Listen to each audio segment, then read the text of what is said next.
പ്രതിയുടെ മകന്റെ വിവാഹത്തിൽ കോൺഗ്രസ് നേതാക്കൾ പങ്കെടുത്തതിൽ നേതാക്കൾക്ക് പറ്റിയത് ഗുരുതരമായ വീഴ്ചയെന്ന് KPCC അന്വേഷണ സമിതി.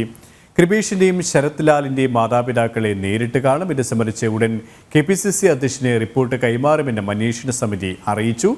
ദിഷ്ണ ചേരുകയാണ്. ദിഷ്ണ, ഈ ഗുരുതരമായ വീഴ്ച തന്നെയാണ് ഒരു വിഷയത്തിൽ കോൺഗ്രസ് നേതാക്കൾക്ക് സംഭവിച്ചത് എന്ന് തന്നെയാണോ അന്വേഷണ സമിതിയുടെ കണ്ടെത്തൽ? തീർച്ചയായും കാസർഗോഡ് കോൺഗ്രസ് ഈ അടുത്തായി വലിയ രീതിയിലുള്ള പൊട്ടിത്തെറികൾക്കൊക്കെ തന്നെയും സാക്ഷ്യം വഹിച്ചത് നമ്മൾ കണ്ടതാണ്. KP പെരിയ ഇരട്ടക്കൊലപാതക കേസ് പ്രതിയുടെ മകന്റെ വിവാഹത്തിൽ കോൺഗ്രസ് നേതാക്കൾ പങ്കെടുത്ത സംഭവത്തിലാണ് ഇപ്പം അന്വേഷണ കമ്മീഷന്റെ, അതായത് KPCC സംസ്ഥാന ജനറൽ സെക്രട്ടറി അഡ്വക്കേറ്റ് PM നിയാസും രാഷ്ട്രീയകാര്യ സമിതി അംഗം N സുബ്രഹ്മണ്യൻ എന്നിവരാണ് ഈ സംഭവവുമായി ബന്ധപ്പെട്ട അന്വേഷണം നടത്തുന്നത്.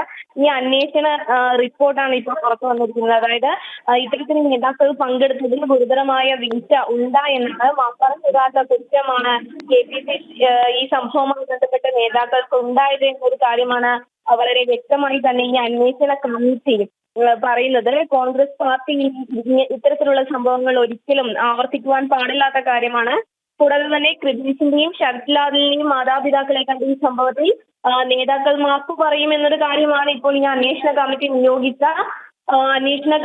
നിയോഗിച്ച ആളുകളുടെ റിപ്പോർട്ടിൽ നിന്നും വ്യക്തമായിരിക്കുന്നു. എന്തായാലും സംഭവവുമായി ബന്ധപ്പെട്ട് രാജ്മോഹൻ ഉണ്ണിത്താനുമായും DCC പ്രസിഡന്റുമായും ഈ നിയോഗിച്ച അന്വേഷണ കമ്മീഷന്റെ നേതൃത്വത്തിൽ ഇത്തരത്തിലൊരു റിപ്പോർട്ട് സമർപ്പിച്ചിട്ടുണ്ട് എന്നൊരു വിവരമാണ് നമുക്ക് ലഭ്യമായിട്ടുള്ളത്. നമുക്കറിയാം, കാസർഗോഡിലെ കോൺഗ്രസ് നേതാക്കൾക്കിടയിൽ ഈ സംഭവവുമായി ബന്ധപ്പെട്ട് വലിയ രീതിയിലുള്ള അസ്വാരസ്യങ്ങൾ രൂപപ്പെട്ടിരുന്നു.